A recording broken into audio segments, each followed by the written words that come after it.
నమస్తే. ఆంధ్రప్రభ భక్తికి స్వాగతం. నేను మహాలక్ష్మి. మరి కొత్త సంవత్సరం వచ్చింది. ఎలా ఉండబోతోంది? వీటితో పాటు చాలా విషయాలు మాట్లాడుకుందాం. మనతో పాటు శివరుద్ర స్వామి గారు ఉన్నారు. వారిని అడిగి ఈ విషయాలన్నీ తెలుసుకుందాం. గురుగారు నమస్కారం అండి. నమస్కారం అమ్మా.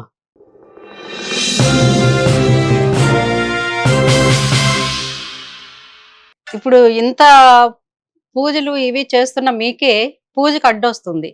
జగద్గురి గుట్ట ఇష్యూ తీసుకుంటే అది ఎంతవరకు వచ్చింది గురువు గారు? ఏం జరుగుతుంది? వాస్తవం అంటే మీరు అడిగిన ప్రశ్న, నిత్యం శివ ఆరాధనలో ఉన్న వారికే ఇన్ని అడ్డంకులు. కష్టాలు లేదా అడ్డంకులు, లేకపోతే వ్యతిరేకంగా ఎవరైనానో మీరేంది నేనేంది అన్న మాట మాట్లాడితే, శివభక్తులు ఏంటంటమ్మా అహంతో ఉంటారు. బాగా గమనించాల్సిన ప్రశ్న. ఉమ్, అహం శివం అనేది శివభక్తులకి సొంతం. మీరు గమనించండి, శివభక్తులు ఎక్కడా తగ్గరు. ఎందుకని? ఎందుకంటే ధర్మం అనే విషయంలోనే కూర్చుంటారు ఎక్కువ శాతంగా. ఉమ్, వాదన మీద కూర్చుంటారు. ఖచ్చితంగా తగ్గుతూ తగ్గుతూ తగ్గుతూ విజయం చూపిస్తారు. ఓడిపోయినాం అనేది ప్రకటించారు. ఉమ్, ఎందుకంటే ధర్మబద్ధమైన నిర్ణయాల కోసమే మహాముఖంటి శ్మశానంలో కూర్చొని లోకాన్ని వెళ్తున్నాడు. ఆయన ఎక్కడైనా వెండికొండల మీద కూర్చోవచ్చు, ఉమ్, లేదా ఆయన ఇంకెక్కడైనా కూర్చోవచ్చును. అధికారి అంటే ఆయనకు అన్ని అధికారం ఉన్నది. అలాంటి వాడు ఏం చేస్తాడంటే అమ్మ శాశ్వతత్వం మీద కూర్చుంటాడు. మీకు తెలుసా తల్లి? శాశ్వతత్వం ఏంటంటే అమ్మ ఆయన ఇచ్చిన శాశ్వతత్వం ఆత్మ. ఉమ్, అది ఖచ్చితంగా పరమాత్ముడి దగ్గరికి చేరుతుంది. అందుకని నా శరీరం నుంచే ఉన్నారు వాళ్ళు కాబట్టి నా దగ్గరికి చేరుతారని మన కోసం ఎదురు చూస్తాడు. చాలా చిన్న విషయం. ఉమ్, రెండో విషయం, మనిషి దుస్తులు అలంకరణ ఏదేదో వేసుకుంటాడు, అంగరంగ వైభవంగా కనబడతాడు. కానీ మన శరీరం కాలిన విభూది ఆయన శరీరానికి ఎందుకు రాసుకుంటాడు? ఉమ్, నా పిల్లలు నేను అంటే అగ్నిలింగం, అగ్నిలింగం నుంచి ఆత్మలింగం, ఆత్మలింగం నుంచి తల్లి గర్భం. ఈ రెండు ఫిల్టర్స్ అయినాకనే మూడో ఫిల్టర్ తల్లి. ఉమ్, అంటే రెండు ఫిల్టర్స్ అంటే మొదట అగ్నిలింగం ఎక్కడున్నది? బాగా గమనించాల్సిన ప్రశ్న అమ్మ. నువ్వు అడిగిన ప్రశ్నకి నేను వస్తాను. ఉమ్, మహాముఖంటి కడుపులో అగ్నిలింగం ఉంటుంది. ఆ తర్వాత ఆత్మలింగంలోకి ఆత్మని ప్రవేశపెడతాడు. అంటే ఈయన మొదట శరీరాన్ని తీసుకోక ముందుకే ఆత్మని కంటాడు. ఉమ్, ఆ ఆత్మని మళ్ళీ పూర్తిగా ఒక పరివర్తన చెందేంత వరకు ఆత్మలింగంలో పెడతాడు. ఆత్మలింగంలో పెట్టినాక ఆత్మకి ఒక రూపం వస్తుంది. ఉమ్, స్త్రీ ఆత్మ కానీ పురుషాత్మ కానీ అది ఏ ఆకృతి, ఆ ఒక రూపం వస్తుంది. దానికో వ్యవధి అయిన తర్వాత తండ్రి తల్లి గర్భంలో 5వ ఏట వేస్తాడు. బాగా గమనించాలి. అప్పటి వరకు అది పిండమే. ఉమ్, 5వ నెల వరకు పిండమే అంటారు. మీరు గమనించాలి. అవును. స్త్రీలు కాబట్టి తెలుస్తుంది. 5వ నెల ఎప్పుడైతే ఆత్మ ప్రవేశం శరీరములకు జరుగుతుందమ్మా, అప్పుడు బిడ్డ కదిలితే కడుపులో బిడ్డ కదులుతుండు అంటారు, కానీ పిండం కదులుతుంది అన్నారు. ఉమ్, అంటే అండం, పిండం, బ్రహ్మాండం. అంటే ఇక్కడ 2 చర్యల తర్వాత 3వ చర్య మహాముఖంటి పంపిన ఆ ఆత్మ ప్రవేశం శరీరంలోకి జరిగిన తర్వాత మనం ఏం చేస్తాం తెలుసా అమ్మా? శ్రీ మంతం అని ఒక పూజ ఆత్మకి చేస్తాము, స్త్రీకి కాదు. ఉమ్, కదలికలు వచ్చినాకనే శ్రీమంతం జరుగుతుంది. శ్రీమంతం. ఎవరి ద్వారా జరుగుతుందో తెలుసా అమ్మా? ఉమ్, మేనత్తల ద్వారా, మేనమామల ద్వారా. వీళ్ళ ద్వారా ఎందుకు జరుగుతుంది మా అమ్మ? మేను అంటే వెన్నుపూస. ఆ వెన్నుపూసకు పుట్టిన వాళ్ళు మేనత్త, మేనమామ. కాబట్టి వారు చెయ్యాలి ఆ వంశ అభివృద్ధి, ఆ వంశ వృక్షాలు. కాబట్టి ఇంత పెద్ద కార్యక్రమం ఉన్న మహాముఖంటి శివరుద్ర సాధువుని ఊరికే ఆ జగత్ గురువులు కొలువైన గుట్టకి పంపించారా? ఉమ్, అంటే నా శరీరానికి ఒక విలువ. ఉంది. మా అమ్మ మా నాన్న మాకు కారం ముద్దలు పెట్టి మమకారం చూపించారు, కానీ ఎక్కడ ద్రోహం వెన్నుపోటు చూపించలే. ఉమ్, చిన్నప్పటి జీవితమే కానీ, కష్టపడ్డ జీవితమే కానీ, ఇప్పటికి మేము కష్టాల్లోనే ఉన్నాం. కానీ ఉమ్, అహంకారం మాకు ఎప్పుడు తగ్గలేదు. ఎందుకంటే మేము ఎవరి సొమ్ము అప్పడంగా తినము. ఎవరి బూట్లు ఎవరి కాళ్ళు నాకే తత్వం నాది లేదు. ఉమ్, 2.5 లక్షల జీతం చూశాను నేను. అంత జీతం చూసిన వాడిని అక్కడే కొండలలో లక్షల కోట్లు ఉన్నాయని అంటే నాకు చూసిన జీవితంలో నేను సంపాదించుకునేవాడిని కదా. ఉమ్, ఇక్కడేం తక్కువ లేదు కదా నాకు. కాబట్టి నేను అక్కడికి ఒక కారణం చేతనే పైకి చేరానని మేము అనుకుంటాం. అవతల వ్యక్తి ఏమనుకుంటాడనంటే ఇక్కడే కట్టాలా అని అనుకుంటాడు. అంటే ఆయన ఒక కారణం చేత పుట్టాడు. మేము అనేది ఏంటంటే కొన్ని కోట్ల శివలింగాలు ఉన్నా, కొన్ని కోట్ల మంది భక్తులు వచ్చి మళ్ళీ కోట్లు పెట్టినా శివలింగమే పెడతారు అక్కడ. ఉమ్, శివుని పెడతారా అక్కడ?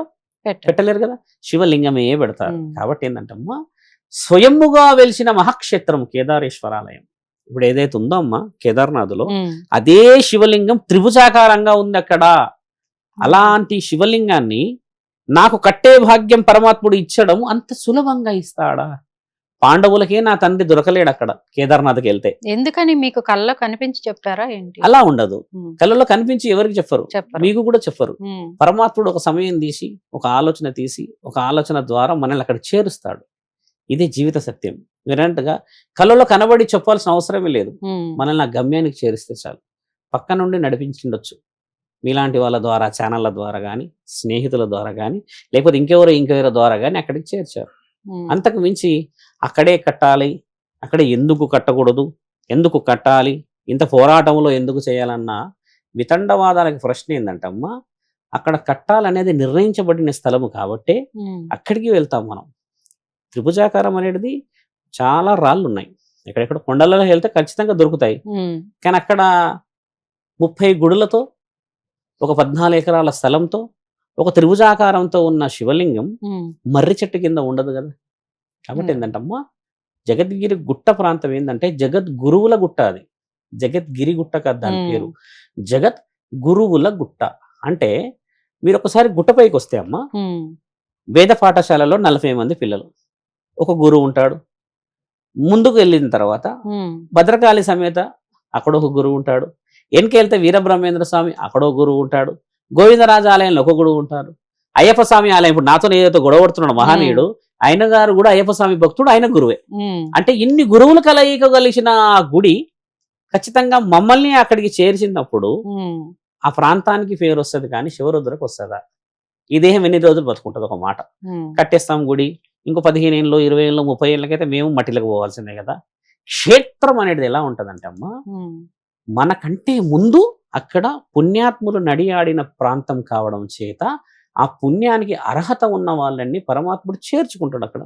ఇప్పుడు నా ప్లేస్ లో వేరే అతను కూడా గుడి కడతాను వచ్చాడు, కేదార్నాథ్ ఆలయం. ముమ్మటి కట్టండి అన్నాను, మేము ఉంటామంటాం, వాళ్ళు వద్దు అని అంటారు. వాళ్ళు అంటారు లేదు మీరు ఇలా ఉండొద్దు, అలా మేము చెప్పినట్టే వినాలి అని అంటారు. నేను కేదార్నాథ్ ఆలయం కట్టేది ప్రణాళిక వేరే ఉంటే వాళ్ళ ప్రణాళిక వేరే ఉంటది. నా ప్రణాళికతో నేను ఒక చూపుతో చూస్తా అమ్మా, వాళ్ళు ఇంకో చూపుతో చూస్తారు. ఒక్కొక్కరు ఆలోచన ఉంటది. ఇప్పుడు వాళ్ళు చూసే చూపులు నేను న్యాయం గుడి కట్టొచ్చని ఆగాను ఇన్ని రోజులు. ఆ శివలింగాన్ని విచ్ఛిన్నం చేసేసారు, ఆ రాయిని ఆ డ్రిల్ పెట్టి ఇది పెట్టేసి. ఇప్పుడు వాళ్ళ చూపులో ఖచ్చితంగా తేడా ఉందని అర్థం కదా. కాబట్టి అక్కడికి మేము చేరి పటిష్టంగా కూర్చోవాల్సిన పరిస్థితి ఏర్పడింది. లేకపోతే నేను ఇన్ని రోజులు అక్కడ లేనుగా, మరి నా ప్రదేశాల్లో నా పనులలో నేను ఆ పూజలు ఇదని తిరిగేవాడిని కదా. కాబట్టి ఏంటంటమ్మా, ఏ వ్యవధైనా మీరన్నా ఏ వ్యవహారమైనా ఒక సమయం వరకే. కాబట్టి ఏంటంటే కేదార్నాథ్ ఆలయం అక్కడ కట్టడం తథ్యం. ఎవరు వచ్చి ఆపినా, ఎలా ఆపినా అది మహాముక్కంటి ఆజ్ఞ. అది శివలింగాన్ని మీకు తెలుసా అమ్మ, ఒక శాసనం రాస్తుంది, అది మీకు తెలియాలని చెప్తూ ఉన్నాము. చాలా మంది కూడా తెలియాలి. రాయి పెట్టగానే అయిపోతుందా అని అంటారు కదా. ఎండోన్మెంట్ డిపార్ట్మెంట్ లో దేర్ ఇస్ ఎ లా. లా ఏముందంటే రాయిని పట్టుకొని, అంటే మన ఇండియన్ గవర్నమెంట్ మన లాలో కూడా ఉంది, రాయిని పట్టుకొని ఇది శివుడు లేదా ఇది నరుడు లేకపోతే ఇది ఒక వారాహిమాత లేకపోతే లక్ష్మీమాత అని అన్నాక నువ్వు లక్ష్మీమాత అని ఒప్పుకోవాలి. లక్ష్మీమాత కాదని ఒప్పుకోవడానికి రాదు. ఎందుకంటే కలియుగంలో దేవతలు రాళ్లల్లోనే ఉన్నారు. కాబట్టి ఎలా రాళ్లల్లో ఉన్నారు? వీరవర స్వామి అని అంటే రుజువు చేసిన వాడు 10 తలలో ఉన్న మన రావణాసుడు. ఆత్మలింగాన్ని పట్టుకుపోతూ అలా నేనున్నాను రావణ, అది కింద పెడితే ప్రమాదము నీకు అని అంటే వినకుండా వెళ్తూ సంధ్యా సమయాన్న స్నానాలు ఆచరించే సమయాన గణానాథుడు వచ్చి కొన్ని పరీక్షలు పెట్టి ఆయనను ఓడిస్తే అక్కడ పెట్టిన రాయి మెల్లిగా శివలింగం అయింది. ఇప్పుడు ఆ రాయికి విలువ ఎలా ఉంది అడిగిన వాళ్ళకి చెప్తున్నా, అలా విలువ అనేది రుజువుతో ఉంది తల్లి.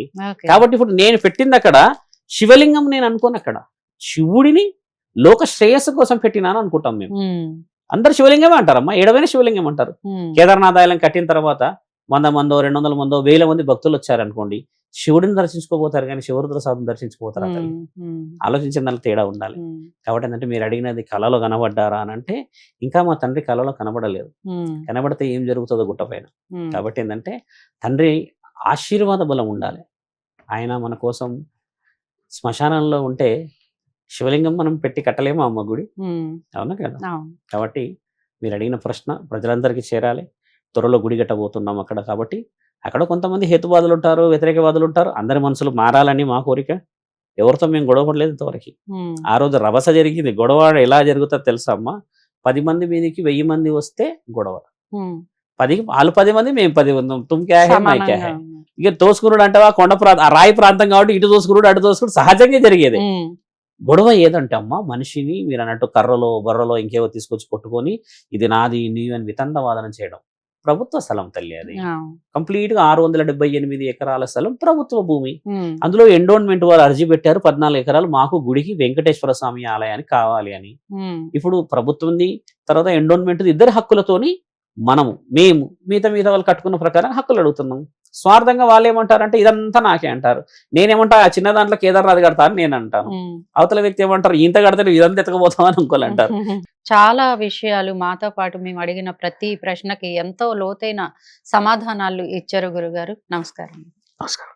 చూసారు కదండి, ఇలాంటి మంచి మంచి విషయాలతో మీ ముందుకు వస్తూ ఉంటాము. చూస్తూనే ఉండండి ఆంధ్రప్రభ భక్తి.